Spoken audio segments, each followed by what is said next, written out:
Et nous voilà de retour. Merci à tous d'être restés si nombreux pour la suite de Archilocus. On remercie ceux qui sont venus nous faire coucou ici dans la chatroom. On remercie Aurélien qui nous fait coucou depuis les vacances. Et je vous propose d'enchaîner de suite. Et on enchaîne de suite avec Arthur qui va nous parler de Quality Storming. Est-ce qu'ils sont pas fonctionnels mais besoin. Arthur, la place est à toi. Merci Christophe, merci Mehdi pour ta présentation. Donc oui, merci à tout le monde d'être présent. On va discuter aujourd'hui du Quality Storming, donc un atelier pour récolter des besoins non fonctionnels. Avant de commencer, je vais me présenter, Arthur Berthiaud, donc moi je travaille chez Hippon Technologies et je suis architecte, moitié solution, moitié système d'information. Les titres varient d'une entreprise à une autre, d'un framework à un autre, donc voilà, à définir.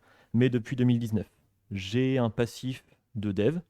Malgré mon jeune âge, comme ça peut se voir, j'ai fait du développement sur des technos COBOL. J'ai commencé par ça, sympa. Après, j'ai upgradé un petit peu, j'ai fait du C. Et j'ai terminé par du Java, donc, sur lequel je développe toujours aujourd'hui. Mais j'ai switché un peu, donc maintenant je fais aussi de l'architecture. Et pour le futur, on verra bien. Pour la question, j'ai 32 ans, donc le COBOL c'était déjà vieux quand j'ai commencé. Sur le temps perso, mettre des pièces, assembler des pièces qui vont bien ensemble, c'est mon dada. Du coup, puzzle, 6000 achieved. Là, c'est 18 000 en cours. 18 000 pièces, je vous confirme que c'est un peu grand. On est sur du 2 mètres par 3, donc ça prend une bonne pièce. Du coup, je mets ma casquette d'architecte bien vissée. Je me prends pour un architecte également côté immobilier. Et je fais les plans pour agrandir ma maison, pour pouvoir mettre mon puzzle. Voilà pour moi. Je vous propose de passer maintenant un peu plus sur le contenu de la présentation avec une vache. Donc on va parler de besoins non fonctionnels. J'utiliserai aussi le terme NFR, donc Non-Functional Requirement en anglais. Excusez-moi pour l'anglicisme.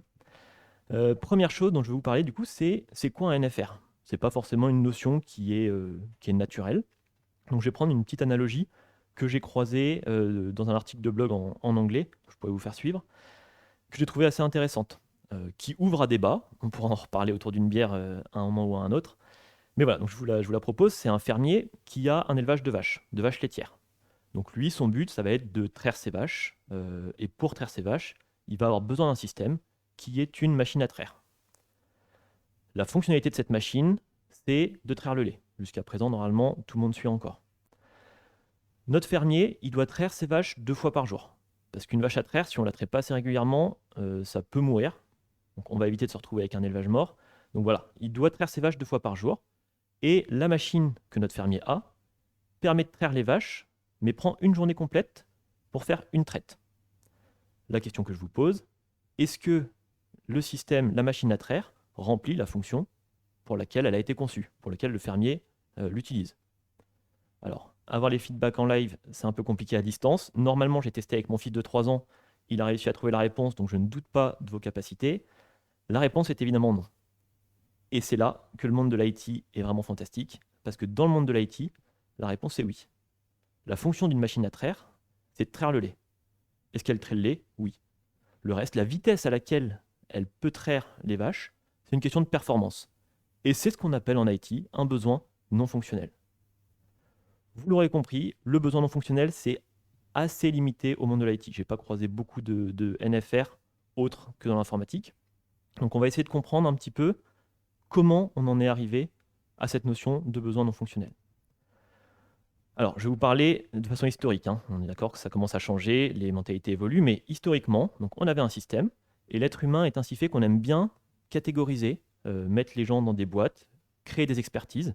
Mehdi en a parlé tout à l'heure, des expertises en développement, sur des technos, des expertises en sécurité, des expertises en infrastructure, des expertises métiers.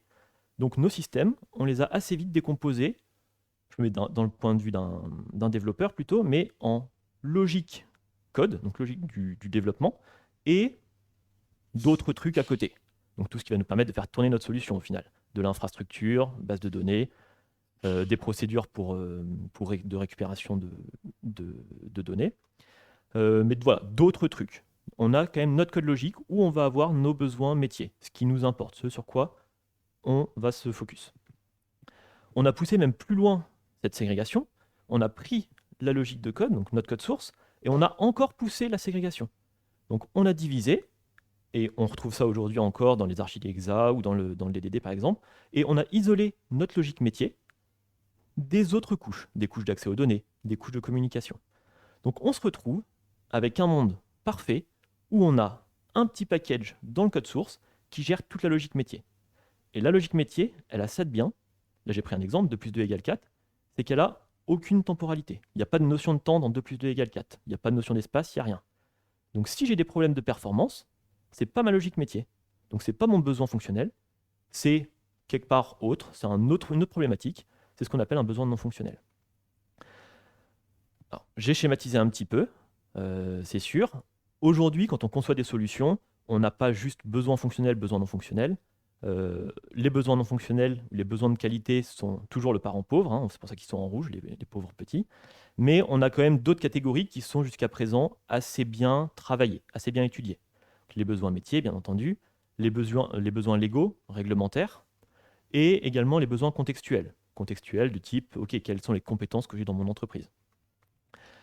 Mais on a toujours donc le petit poussé, le parent pauvre, qui ne sont pas forcément très bien travaillés, ou qui ne sont pas travaillés du tout d'ailleurs, c'est aussi possible. Et j'ai cherché à comprendre voilà, pourquoi c'était délaissé alors que les autres sont correctement travaillés. Je suis parti du postulat, alors je ne prétends pas avoir la science infuse, hein, mais en tout cas, je pense qu'en termes de raccourci, ça se fait assez rapidement.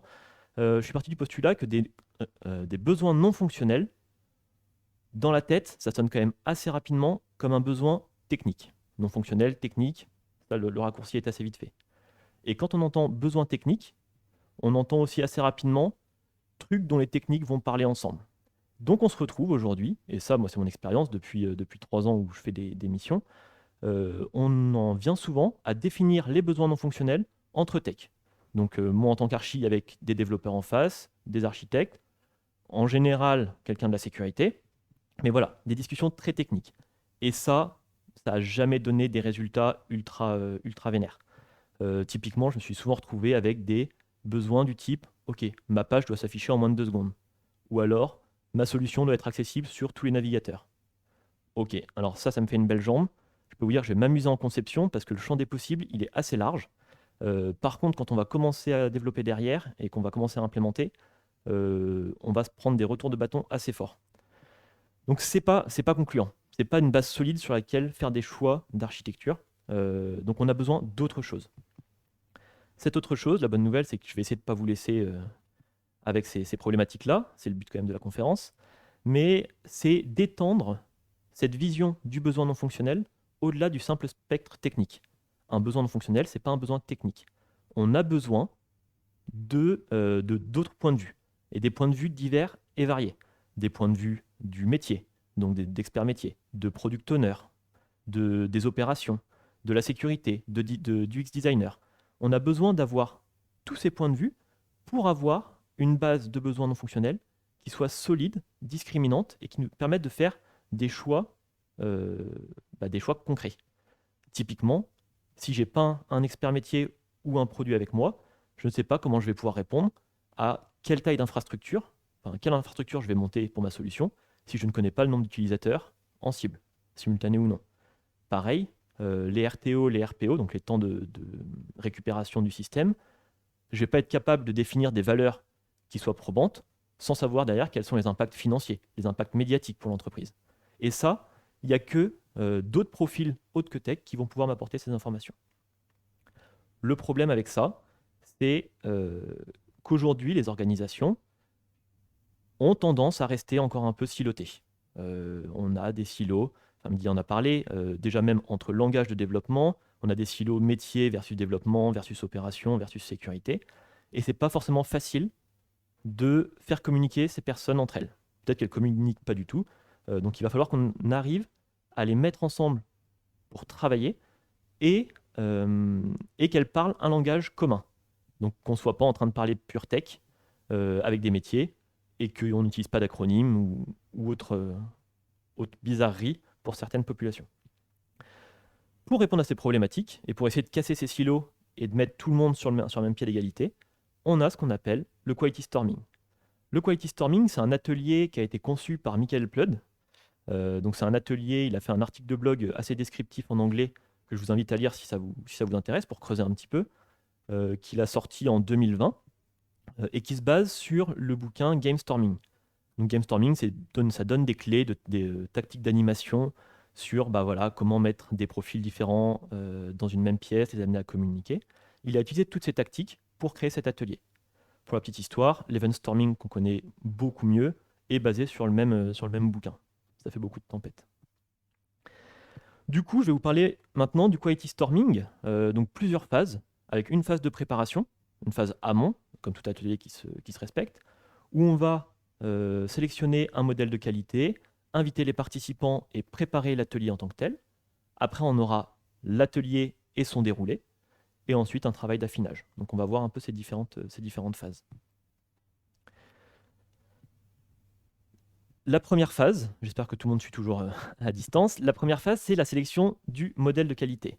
Donc, le modèle de qualité, voilà, c'est un cadre, pour ceux à qui ça ne parle pas trop, c'est un cadre qui donne les grands axes à travailler ou à avoir en tête quand on conçoit un produit, quand on parle d'un produit. Donc on va retrouver de la performance, des soucis de compatibilité, de fiabilité, de sécurité. Voilà, tout un ensemble de sujets qu'on va adresser, qu'on doit adresser pour juger de la qualité d'un produit. Alors, on va sélectionner un modèle de qualité parce que c'est ce qui va nous servir de base plus tard pour l'atelier. On va le voir. Donc, soit l'entreprise a déjà un modèle de qualité existant, auquel cas on peut repartir de cette base. C'est même mieux d'ailleurs. Sinon, s'il n'y a rien qui existe de façon naturelle dans l'entreprise, il y a des normes type ISO 25010, c'est celle que je vous ai mise là, qui proposent justement déjà un éventail assez large. Pour la petite anecdote, on parle beaucoup de besoins non fonctionnels, de besoins qualité. On remarquera que le premier axe du modèle ISO 25010, c'est la cohérence fonctionnelle. Donc, pour la norme ISO, la qualité d'un produit, c'est non fonctionnel, mais c'est aussi la cohérence fonctionnelle. Donc, il n'y a pas de raison, en premier lieu, qu'on les sépare. Bon, on vit comme ça, maintenant, on s'y fait. Mais voilà, je trouvais ça plutôt sympa à relever. On a notre modèle de qualité, donc nos axes, qu'on va pouvoir travailler dans le cadre de l'atelier. Maintenant, pour travailler ces axes, il va nous falloir quelques participants. Je dis quelques participants parce que là, c'est le moment où je vais commencer à vous faire peur et où j'insiste pour pas que vous partiez tout de suite. On aura une petite phase de retour pratique, de retour d'expérience sur les ateliers qu'on a menés. Mais donc, pour vous faire peur, le nombre d'ateliers préconisés par Michael Plutt dans le Quality Storming, c'est 2 à 3 fois le nombre d'axes du modèle qualité. Ce qui, après un rapide calcul, fait 16 à 24 personnes pour le modèle ISO 25010. 16 à 24 personnes, donc c'est déjà costaud pour réussir à rassembler toutes ces personnes-là. Et en plus, il faut les rassembler dans un temps de 4 à 6 heures. Voilà, donc maintenant on a plein de personnes, un gros slot, on va essayer de trouver les agendas pour. Il y a des petites solutions pour essayer d'adapter ça, mais oui, le Quality Storming est un atelier assez lourd à mettre en place. Après, ça déroule, mais c'est pas un atelier qu'on organise comme ça en claquant des doigts. Dans les parties prenantes, on l'a vu un peu en préambule, ce qu'on va chercher, c'est pas de retourner dans nos travers de discussion tech. Donc pas full dev, pas full archi, pas full sécu. On va vouloir inviter une grande diversité de profils, avoir le plus de perspectives possible sur le produit. Donc on va inviter bien sûr des développeurs, des architectes, de la sécurité, des opérations, mais on va aussi ajouter des personnes du test, des PO, des UX designers, du management. Vraiment, toutes les personnes, tous les profils susceptibles d'apporter un angle neuf sur la vision du produit. 2 rôles très importants à avoir au maximum, c'est les responsables produits, en tout cas ceux qui portent la vision produit, parce que c'est eux qui vont pouvoir rappeler ce pourquoi on taffe, quelque part. Donc c'est quand même sympa d'avoir cette vision-là en préambule. Et 2, ce sont les décideurs, ceux qui ont un pouvoir de décision, et notamment un pouvoir de remise en cause de l'atelier. Ce qu'on ne veut pas, c'est se dire, OK, prenons un CTO, on a le CTO qui n'est pas très sympa, qui nous met un peu de bâton dans les roues, on ne va pas l'inviter pour l'atelier. Mauvaise idée. Mauvaise idée parce que ce qu'on ne veut pas, c'est qu'on déroule l'atelier, qui je vous rappelle est assez lourd, et qu'on se retrouve en fin d'atelier à publier les résultats, on l'envoie au CTO qui relit, parce qu'il relit toujours tout, et qui nous disent, OK, ce que vous avez fait, c'est sympa, moi je suis pas d'accord, c'est de la merde, vous me virez ça. OK, donc on a perdu 4 à 6 heures de 20 personnes, ça fait un peu cher l'atelier qui sert à rien. Donc on les met pas de côté, Au contraire, on les invite, on leur donne une voix, on va récolter, parce qu'ils ont aussi des choses intéressantes à dire, c'est possible, mais on les invite et on attend d'eux qu'ils participent. Bien entendu, je les ai mis un peu sur le côté, des facilitateurs.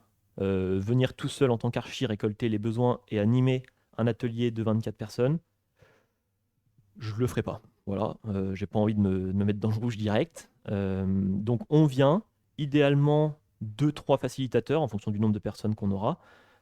C'est idéal. 4, ça va commencer à faire beaucoup, mais pourquoi pas. Donc voilà, 2-3 facilitateurs, venez pas tout seul, ramenez des copains. Plus on est de fous, plus on rit. Ok, donc on a sélectionné notre modèle de qualité, on a invité nos participants. Maintenant, on va préparer le workshop. Donc pour préparer le workshop, on va prendre une salle qui soit assez grande. On va mettre des tableaux blancs. On met un tableau par axe du modèle de qualité, parce que c'est ces axes-là qu'on va aller creuser un par un. Et on les met, on fait un grand cercle avec plein d'espace, pas comme ce que j'ai mis sur ma petite image, parce que si je mets 24 personnes sur cette image, autant vous dire qu'on a très chaud en 5 minutes. Et on met des post-it à disposition. Post-it, stylo, voilà. Juste de quoi idéer, de quoi créer, sans contrainte. Je vous ai mis sur la droite un exemple de board. Voilà, donc c'est un post-it vert tout en haut. Bon, les couleurs sont tirées de la théorie. Si vous n'êtes pas d'accord, vous pouvez changer les couleurs. Je présume pas du résultat par contre. Mais un post-it vert qui reprend la catégorie macro du modèle de qualité. Une petite phrase de description qui explique de façon compréhensible ce à quoi correspond la catégorie, qui soit compréhensible par un métier aussi bien que par un développeur. Toujours, on évite les acronymes. Et pareil, donc les post-it roses sur le côté du board qui vont être les sous-catégories. Donc là, typiquement, on parle de fiabilité. On va retrouver dans la fiabilité la disponibilité de mon application, de ma solution, la tolérance aux fautes et là, je vais le tenter en français, récupérabilité. Moyen. Donc on a nos post-it vertes, nos post-it roses et on peut ajouter pour familiariser avec les NFR, pour donner un peu plus de contexte aux participants qui ne sont pas forcément à l'aise avec les NFR, des exemples de NFR. Par exemple, ça ne correspond pas aux sous-catégories, mais par exemple, je vais avoir 100 utilisateurs simultanés en cible sur ma solution. Ok, on a préparé notre salle, tout est prêt, on arrive le jour J, et donc maintenant, on va commencer l'atelier en tant que tel. Donc l'atelier, ça va être 4 grandes phases, il y en a une 5e, mais que je n'ai pas mise là. Introduction, collection, consolidation, priorisation. Voilà, donc on va repasser sur toutes les phases. La première, c'est la phase d'introduction. Phase d'introduction, 10 à 15 minutes, où le facilitateur, l'architecte, je considère que le facilitateur est l'architecte qui pilote l'atelier. Le facilitateur va présenter, comme je vais vous le faire, va présenter l'atelier, les différentes phases. Grosso modo, on n'y passe pas 1 heure, mais on présente le travail qui va être effectué. On va également récupérer les attentes. On ne sait pas si tout le monde est bien conscient de ce à quoi ils ont été invités. Donc on va s'assurer que tout le monde soit sur la même longueur d'onde, on va reprendre le principe, récolter des besoins non fonctionnels, on va rappeler la vision du produit, on va répondre aux questions s'il y en a, répondre aux craintes potentiellement. Voilà, que tout le monde soit aligné. Ensuite, on va faire un petit laïus un peu plus sévère, un peu plus strict, où on va rappeler que l'atelier qu'on fait, c'est pas un atelier pour faire joli. C'est un atelier qui va être utilisé derrière, pour lequel on va produire des résultats, des besoins non fonctionnels, qui vont être utilisés, qui vont servir de base pour les décisions des choix de conception. Alors, ça va être des choix de conception technique, architecture, mais ça peut être aussi des choix de conception en termes de design, en termes de fonctionnalité. Donc c'est vraiment important, le résultat va servir de base, va servir à prendre de vraies décisions, et donc cet atelier a un caractère engageant. On s'attend, en sortie de cet atelier, que tout le monde soit d'accord sur le livrable, sur ce qui a été produit. Parce qu'on aura eu un espace de discussion, de débat avant, et que normalement, on sera parvenu à un consensus. Donc pas qu'on nous revienne 2 semaines après, remettre en cause l'atelier si la personne était présente. Et on finit sur une petite note un peu plus sympa, voilà, on reprend le sourire. Oui, le but de cet atelier, c'est de récupérer une liste de besoins non fonctionnels, une liste de NFR qui soit priorisée et qui serve de base pour les choix de conception. Par contre, on n'attend pas des participants qu'à la fin de l'atelier, quand ils ferment la porte, cette base soit construite, propre et prête à l'emploi. Ce qu'on veut avec cet atelier, c'est avant tout créer du débat, créer de la discussion, documenter la vision du produit et que tout le monde parvienne à un consensus, qu'on arrive à exprimer idéalement des besoins NFR qui soient chiffrés, qu'on ait une bonne base, pas qu'on se retrouve avec beaucoup d'utilisateurs en cible. Voilà, on évite, on met un chiffre, 100, 500, 1000, peu importe. Mais voilà, on rappelle que c'est pas grave si c'est pas bien formaté, c'est pas grave s'il y a des erreurs. Le but, c'est la discussion, et même les erreurs peuvent apporter une perspective intéressante. On a fini notre introduction, donc là, on donne la main aux participants, ça va être à eux de travailler.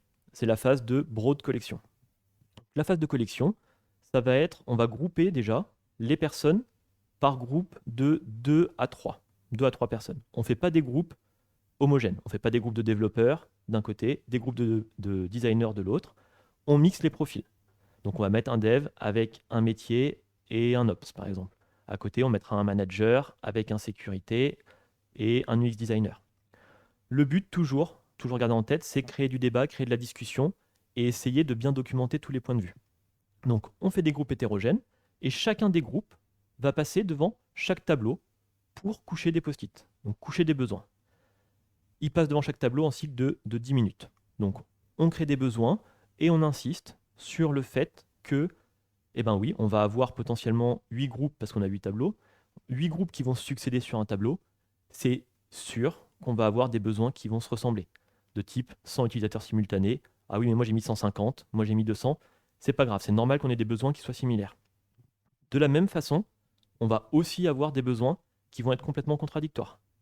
On va avoir un groupe qui va dire ok, c'est 100 utilisateurs en cible, et un autre qui va arriver derrière qui dit non, moi je pense que c'est 10 000. Ok, c'est intéressant, il y a différents points de vue, différentes raisons de justifier ces choix, donc on couche les deux. C'est normal et on souhaite avoir des besoins contradictoires parce que c'est ça qui va pousser le débat. Normalement, à la fin de cette phase, on a un résultat qui ressemble au tableau que vous avez affiché. Donc c'est par sous-catégorie, par post-it rose, un ensemble de post-it posés en vrac. On ne cherche pas à essayer de mettre les choses ensemble. On les pose comme ils viennent et on va retravailler ça après. Là, à la fin de la collection, 10 minutes par tableau, plus l'intro, ça fait déjà une bonne heure et demie, voire 2 heures qu'on est en train de travailler. Normalement, les participants, petite baisse de régime. Donc, on fait une pause. On prévoit une pause de 30 minutes. Café, on se repose pour revenir frais, dynamique pour la suite de l'atelier. Les participants partent en pause, pas les facilitateurs. On n'est pas payé pour prendre le café. Donc nous, on va taffer pendant les 30 minutes. On prend les catégories qui ont été, donc, sur lesquelles on a mis des post-it, et nous, on va les réassembler. Donc on en parlait, les besoins similaires, on va les exclure. Donc on garde toujours la vision, la documentation. Donc on prend nos post-it et on les colle en bas du tableau. C'est ce qu'on voit sur la capture, les petits duplicates.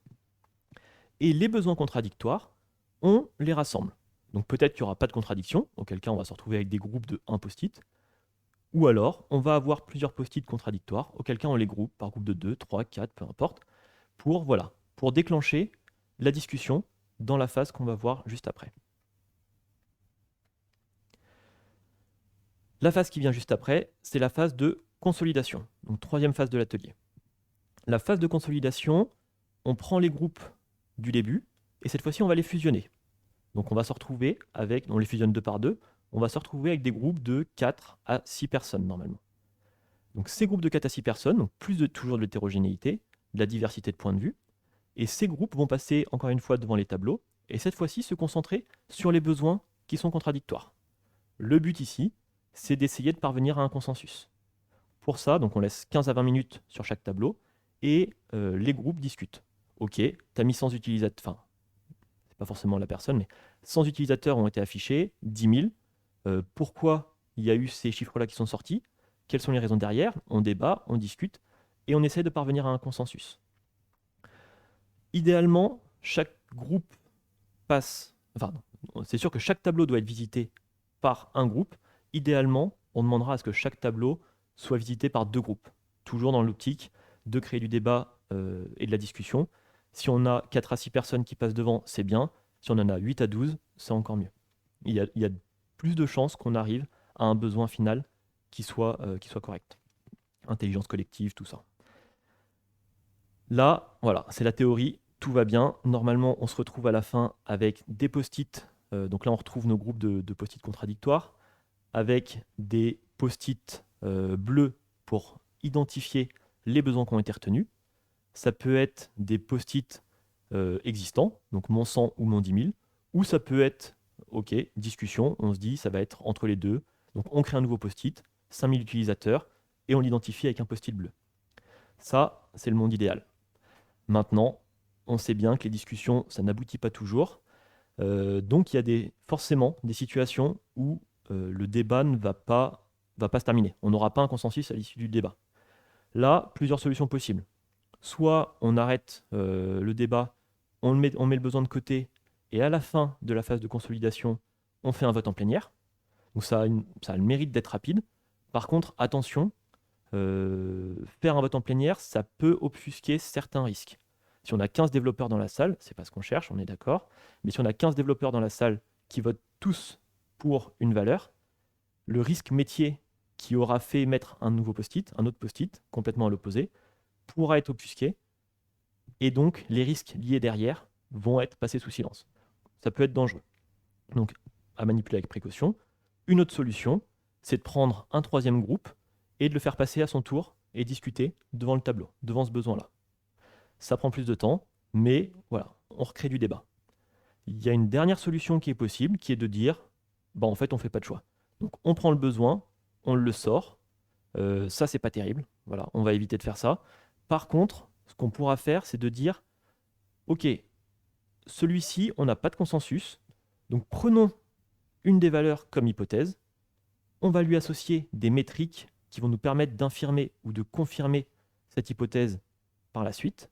Mais voilà, faisons un choix. Ça sera peut-être pas le bon, on en est conscient, mais au moins ça nous permet d'avancer.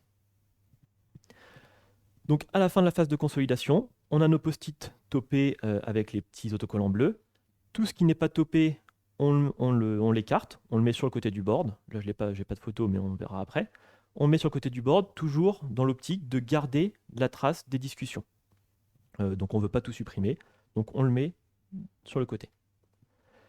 Une fois qu'il nous reste nos besoins consolidés, on peut passer à l'étape de priorisation. Étape de priorisation, donc là ça va être assez classique, ça va être du vote par point. Déjà, pourquoi on priorise? Parce qu'on est conscient, quand on va faire des choix de conception, je vais dire rarement pour pas être complètement strict, mais j'ai rarement vu de solutions qui répondent de façon parfaite à tous les besoins exprimés, fonctionnels ou non fonctionnels. Donc on a besoin de savoir, si on doit faire des concessions, on a besoin de savoir sur quels besoins on va pouvoir transiger. Pour savoir sur quels besoins on va devoir transiger, il faut qu'ils soient priorisés, qu'ils soient pondérés, qu'on sache quels sont les besoins les plus importants ou ceux qui le sont peut-être un peu moins. Donc pour ça, le vote par point, on distribue des petits autocollants, ça fait beaucoup d'autocollants et de post-it, désolé pour les forêts. On distribue des autocollants aux participants, environ un quart chacun du nombre de catégories, du nombre de besoins recueillis. Donc si on a recueilli 20 besoins en phase de consolidation, on distribue 5 autocollants à chacun. Et les participants vont aller mettre leurs priorités. Donc on demande à mettre un point par besoin maximum. S'il y a vraiment un besoin crucial pour un des profils, on accepte de mettre 2 points sur un seul besoin. L'intérêt de cette méthode, c'est que tous les participants ont le même poids. Le CTO aura le même point qu'un développeur. Ça se justifie, on travaille à la maille d'un produit, pas à la maille d'une stratégie d'entreprise, d'une stratégie IT. Donc les responsabilités, les prises de décision ont plus de sens à être décentralisées sur un produit. Parce que la connaissance de ce produit va être portée par l'équipe de réalisation, développeurs, PO, métier, testeurs, et le CTO n'aura pas une voix plus importante que le reste de l'équipe, parce qu'il n'aura pas une meilleure vision du produit que le reste de l'équipe. Il aura une perspective qu'il est intéressant d'avoir et qu'on va chercher à avoir. Par contre, il n'aura pas un poids plus important. À l'étape de priorisation, voilà normalement ce à quoi ressemble le résultat. Donc là, c'est un seul tableau. Bien entendu, la priorisation se fait au global sur tous les tableaux en même temps. Donc on va avoir 7, 8 tableaux qui vont être agrémentés, décorés de petits post-it rouges pour souligner l'importance de tel ou tel besoin. Et on retrouve, voilà, je vous en parlais, nos besoins écartés sur le côté. La phase de priorisation est terminée. On a fait nos 4 phases de génération d'idées. On a un résultat qui est exploitable. Alors, pas en l'état, mais en tout cas, on a le livrable qu'on était venu chercher. Donc, on se fait une petite phase de conclusion avec les participants où on va prendre le temps de faire une rétrospective. Donc, de relire les résultats, de revoir le nombre de besoins normalement assez importants qui ont été récoltés, qui ont été discutés et qui ont été priorisés.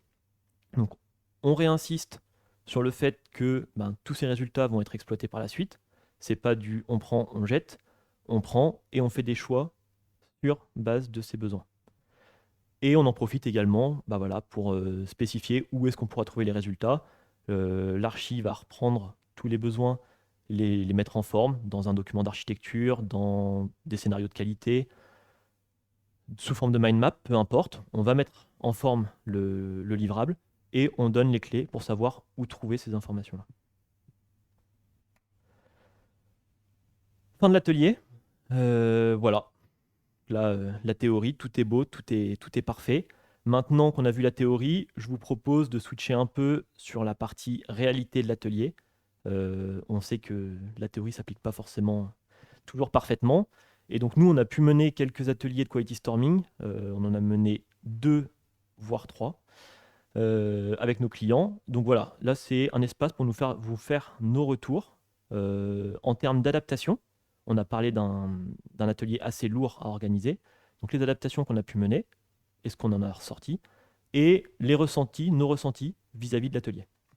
Donc première chose, en termes d'adaptation, je pense que tout le monde n'est pas sans savoir que les 2 dernières années ont un peu chamboulé le monde du travail.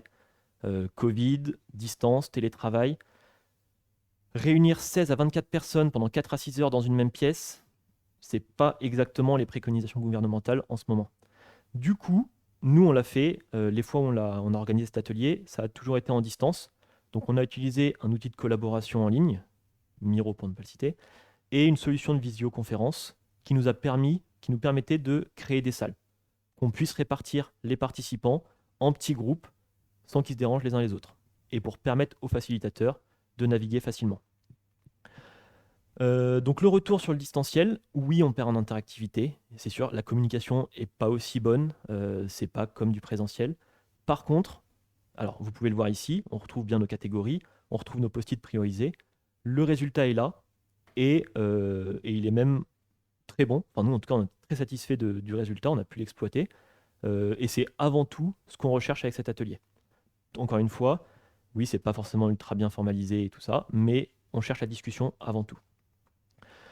Donc, à choisir entre pas le faire du tout parce que distanciel c'est nul et tout ça, ou le faire en distanciel, eh ben oui, faisons-le en distanciel, et un jour on pourra peut-être le faire en présence, et ce sera encore mieux. Et en plus, on sera prêt.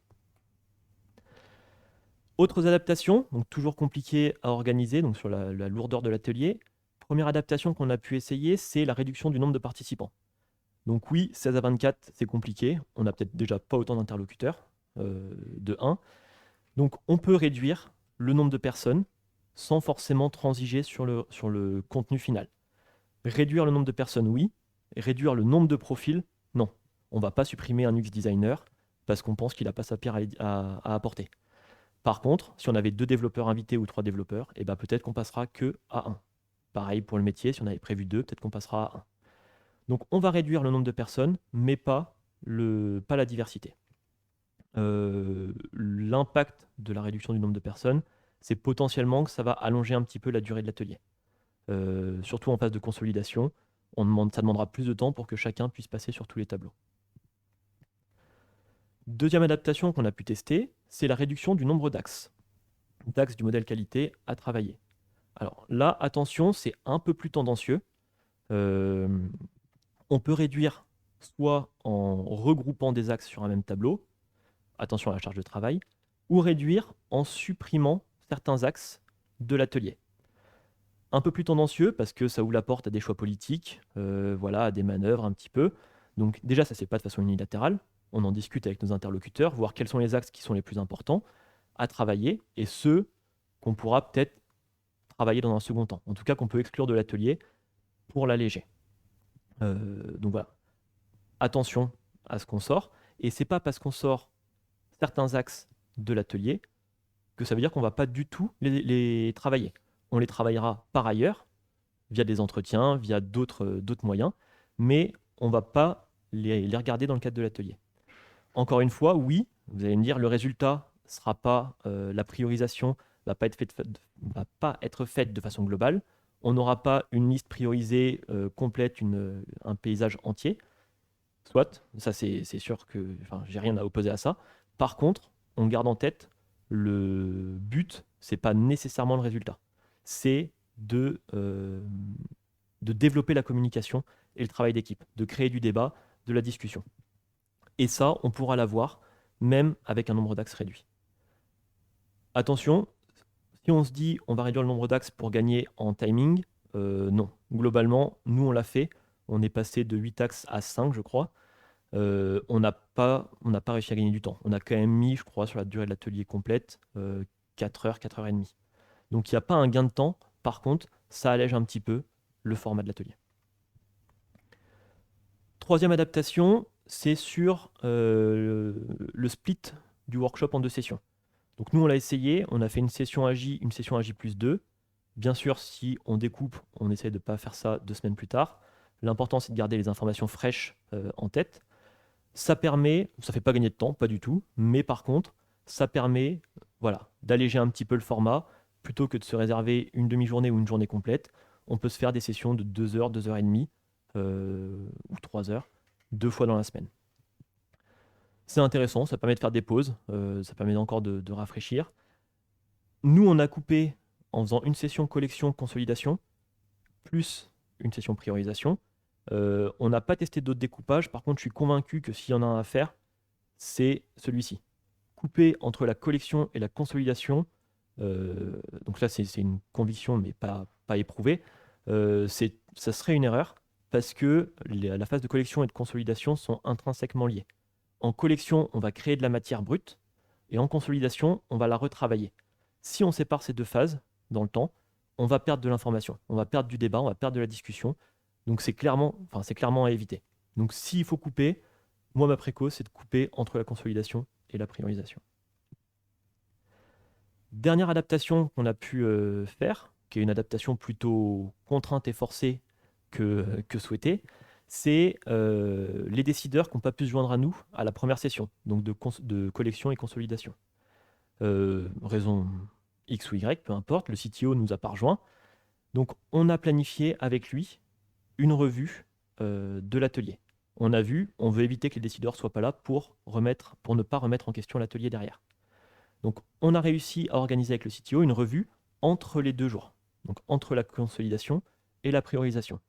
Ça nous a permis avec lui de travailler, de retravailler, de relire une base de besoins déjà filtrée, déjà plus light, clairement, donc plus rapide à passer, et de prendre ses retours, ses remarques, ses questions, ses retours négatifs, ou en tout cas ses désaccords, et de les noter et de les prendre en compte. On est arrivé à J+2 en phase de priorisation. Le CTO nous avait rejoint, du coup, cette fois-ci. Et on a présenté les retours à l'équipe. Alors, politiquement, c'est sûr que ça peut être compliqué à gérer. Qu'une personne extérieure à l'atelier vienne donner son avis hors session, c'est pas forcément facile à gérer. Nous, dans notre contexte, ça a été plutôt bien accueilli, donc on a été plutôt chanceux. Mais voilà, il faut savoir que ça peut être des problématiques qui peuvent être un peu plus importantes et un peu plus gênantes au niveau de la facilitation et qu'il faut réussir à prendre en compte. Donc, en deuxième session, on a revu les remarques du CTO, on a pu adapter potentiellement s'il y avait les adaptations à faire sur les besoins, et on a basculé sur la phase de priorisation en repartant d'une base saine, claire et partagée, encore une fois, par tout le monde. Voilà pour les adaptations que nous, on a menées par rapport à la théorie. Maintenant, je vais vous livrer quelques ressentis à propos de l'atelier. Donc là, c'est purement subjectif, hein. On sort du domaine des retours objectifs et concrets. Il y a un retour que j'ai bien aimé pendant la phase de collection, c'est un de mes collègues qui a appelé ça un joyeux bazar. Donc c'est tout le monde qui était en train de de brainstormer, de créer des post-it, de créer des post-it non fonctionnels sur la mauvaise catégorie. On a vu, c'est pas grave. Posons-les, le travail du facilitateur, de l'archi, on le filtrera, on rechangera les post-it derrière. Des besoins fonctionnels qui ont surgi aussi pendant l'atelier, pareil, c'est pas grave, c'est intéressant, on les met dans un parking lot, on les étudiera, on les redonnera dans un autre contexte plus tard. Ça permet de documenter la vision produit et ça permet peut-être aussi de saisir des besoins qui n'auront pas été exprimés par d'autres ateliers côté métier. Donc ouais, les catégories ne sont pas strictes, ce que je viens de dire, et aussi ne pas, en introduction, en tout cas en démarrage, ne pas surexpliquer les NFR et ce que c'est un NFR. On explique, donc oui, on prend les exemples, on demande à ce qu'idéalement ça soit chiffré. Par contre, on ne passe pas 20 minutes ou 25 minutes à essayer de faire comprendre à tout le monde ce qu'est un NFR. En phase de pratique, les personnes vont s'expliquer mutuellement. Enfin, voilà, ça va prendre 2-3 minutes, mais une fois que la machine est lancée, ça va dérouler tout seul. Et nous, dans les ateliers qu'on a pu mener, les gens sont vite arrivés à produire et à envoyer du post-it. D'autres retours, globalement l'atelier c'est plutôt fun et dynamique, donc vraiment on a eu des bons retours, tout le monde semblait en tout cas, prétendait bien, être heureux dans la salle. Et ce qu'on allait chercher, donc au-delà des NFR, on a vu une vraie communication et un vrai travail d'équipe. On s'en serait pas forcément douté parce qu'en amont de cet atelier, au sein de l'organisation, c'était pas forcément, la communication n'était pas forcément terrible. Les gens travaillaient pas forcément bien ensemble. Et quand on a fait l'atelier, on n'a pas du tout eu ce ressenti. On a vraiment vu une alchimie, un travail d'équipe. Donc, signe que ça a fonctionné, que les gens ont pris du plaisir. Et ça a déclenché du débat, de la discussion, et c'était avant tout ce pourquoi on était là. Dernier ressenti, c'est des sessions qui sont ultra fatigantes. Donc, ne lésinez pas sur les pauses. Il est prévu dans l'atelier 30 minutes après la phase de collection, donc à conserver, mais n'hésitez pas à faire un peu plus de pause si vous voyez que le tempo commence à baisser un peu. C'est long et fatigant, donc il faut vraiment essayer de garder la dynamique, donc faites des pauses. Voilà, j'ai presque terminé. Quelques verbatims rapides qu'on a recueillis auprès soit de nos collègues facilitateurs, soit auprès des clients. Rapidement, on retrouve le même poids du CTO que les autres. On ne voit pas le temps passer, tout le monde a participé. On avait déjà fait des entretiens pour définir des besoins non fonctionnels, mais pour lesquels le résultat n'avait pas été terrible. Et ce que j'aime bien, c'est plus de personnes sont venues à la seconde session après avoir entendu parler de la première. Donc c'est que quelque part, le bouche à oreille a fonctionné. Et s'il y a du bouche à oreille, c'est que ça marche. Et l'autre, c'est un des architectes ne croyait pas en l'utilité du workshop, de l'atelier, du quality storming, mais au final, après avoir vu les résultats, l'a utilisé sur un autre de ses projets. Voilà, donc nous on est convaincus de la valeur que ça apporte à la conception des produits, donc je vous invite à l'essayer. C'est pas forcément facile, ça roule pas tout seul au premier atelier. Par contre, à force d'en faire, les gens deviennent de plus en plus à l'aise, les facilitateurs aussi, et on est convaincu de l'utilité. Ça permet de mettre tous les profils dans une pièce, de discuter et de vraiment documenter et d'arrêter de se retrouver avec des besoins non fonctionnels qu'on passe de projet en projet, de produit en produit et qui sont strictement les mêmes et qui ne servent pas à grand chose. Merci à vous. Si vous avez des questions, on peut les reprendre. Je ne sais pas si le chat a été... Oui, effectivement. Merci Arthur. On a quelques questions. Une des premières, c'était comment gérer si deux post-it de différents thèmes tableaux sont incompatibles. C'est-à-dire qu'ils ne sont pas forcément mal classés, mais en gros... c'est l'un ou l'autre, tu peux pas c'est faire les deux, quoi. c'est des besoins non fonctionnels qui seraient orthogonaux. Alors, est-ce que par essence, ils pourraient être orthogonaux ou est-ce que dans les ateliers que vous aviez fait, vous avez trouvé effectivement des besoins de consolider entre deux équipes, enfin, entre deux tableaux, des besoins non fonctionnels? Alors, orthogonaux, je dirais pas qu'on a eu le cas. Par contre, oui, s'il y a des besoins qui sont contradictoires cross-tableau, alors peut-être qu'ils sont bien classés, enfin, au-delà de la classification, peu importe, c'est pas le sujet, mais auquel cas, ça serait de prendre ces deux besoins et de les consolider ensemble. Si c'est deux tableaux différents, ben soit, ok, c'est pas la même catégorie, peu importe. S'ils sont orthogonaux, on les rapproche, on les regarde, et on essaye de trouver un consensus. Soit, de toute façon, forcément, il va y avoir un choix qui va être fait in fine. Une solution, ou alors ça ne répondra à aucun des besoins, j'en doute, mais c'est une question de toujours de transiger sur certains besoins. Il faut qu'on arrive à un consensus, parce que de toute façon, on va faire des choix de conception et qu'on ne sera pas capable de répondre aux deux. Donc c'est discuter, voir lequel est le plus à même d'être retenu. Ça peut passer par la priorisation, mais j'aurais tendance à le faire d'abord en consolidation et vraiment discuter. Donc on ne fait pas un vote en plénière pour ce genre de besoin, on fait passer plus de groupes, ou à la limite, on travaille tous ensemble sur ce besoin, et on essaie de parvenir à un consensus, soit un choix, soit une troisième option qu'on n'avait peut-être pas de base. Après, il y a une question qui est un grand classique, c'est dans les besoins non fonctionnels, est-ce qu'on y place le réglementaire, par exemple la compliance RGPD? Est-ce que, enfin moi mon point de vue, je te laisse d'abord répondre, après je te donnerai mon point de vue, mais effectivement, est-ce que dans les différentes besoins non fonctionnels, vous aviez des besoins de type réglementaire, compliance RGPD ou autre? Alors, ça fait partie je considère que ça fait partie des besoins non fonctionnels. En tout cas, moi, quand je parle de besoins non fonctionnels, je m'assure que ça soit pris en compte. Par contre, on l'avait vu en préambule, là, quand je faisais la petite introduction. Aujourd'hui, les besoins réglementaires sont souvent vus de façon indépendante. On a souvent une équipe, on avait les quatre grandes typologies de besoins.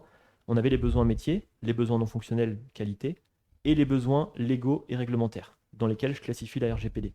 Mais pour moi, ces besoins-là, alors ils peuvent ressortir pendant l'atelier de quality storming, et ça peut tirer des questions qui sont légitimes et qui sont peut-être un peu plus techniques. Donc oui, on en parle. Par contre, ils devraient être couverts, et c'est bien sûr à s'en assurer, mais ils devraient être couverts par d'autres corps de métier, ou en tout cas par d'autres biais. Pour moi, le réglementaire, de toute façon, les entreprises y pensent, c'est assez connu, et on a souvent une équipe légale qui justement planche sur ces sujets en amont. Mais bien entendu, ça peut remonter dans le quality storming, et c'est clairement pas... on va pas le mettre de côté, parce que soi-disant c'est vu. C'est comme pour les besoins fonctionnels, on les prend en compte. Si c'est vu par ailleurs, tant mieux. Si c'est pas vu, on a la matière. Mais oui, à prendre en compte. Tout à fait. Mais effectivement, souvent les besoins réglementaires sont vus comme des besoins pas fonctionnels, donc on pourrait dire que ce sont non fonctionnels. Ma perception, ce sont des besoins fonctionnels. Effectivement, donc là, l'avantage de l'atelier, c'est qu'on a tout le monde. Donc, si ces besoins ne sont pas pris en compte, comme tu dis, autant les prendre en compte pendant cet atelier. Au moins, ils seront traités par tout le monde et pas juste par des équipes légales, tech ou security, puisque derrière, c'est important que le PO ou le métier puisse se committer par rapport à ça, puisque derrière, il y a quand même des risques financiers. Donc ça, c'était la deuxième question. Et puis on avait des remerciements. Et je pense que, je ne sais pas si d'autres personnes dans la salle ont des questions dans l'audience. Questions, on en profite puisqu'il y a la foule. Vous ne voyez pas derrière, mais il y a... On a un public ce soir. On a un public ce soir. Et donc en feu, oui, parce qu'il fait excessivement chaud. On vous remercie. Merci beaucoup Arthur, merci Mehdi.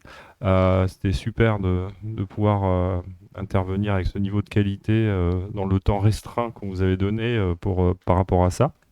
Donc pour rappel, par rapport à ce qu'on s'était dit tout à l'heure avec Cyril et avec Christophe qui fait partie aussi de la team d'organisation, on a besoin de vous. On a besoin de vos idées, parce qu'on en a, mais on aimerait bien aussi alimenter par vos sujets chauds du moment pour pouvoir proposer les meilleures sessions. C'est-à-dire soit vous avez déjà des sujets à proposer, soit vous avez envie de voir des sujets, vous pouvez aussi nous les soumettre. On ira peut-être nous aussi chercher des intervenants qui sont capables d'y répondre ou qui ont déjà quelque chose pour y répondre. Ou on pourra en faire aussi un sujet de table ronde, puisqu'on a fait de table ronde ce soir, mais on veut maintenir le format table ronde. Donc ça pourrait être quelque chose qu'on abordera une prochaine fois également. Voilà, donc merci beaucoup et à la prochaine. Et si on ne se revoit pas d'ici la fin de l'année, bonne fête de fin d'année, puisque on est déjà presque, c'est la fin de l'été. On est encore en t-shirt, tu vois. Oui, c'est la fin de l'été. Vous avez remarqué, je ne suis pas venu en Bermuda cette fois-ci, mais j'aurais pu. Merci, au revoir et bonne soirée. Merci, au revoir, ciao.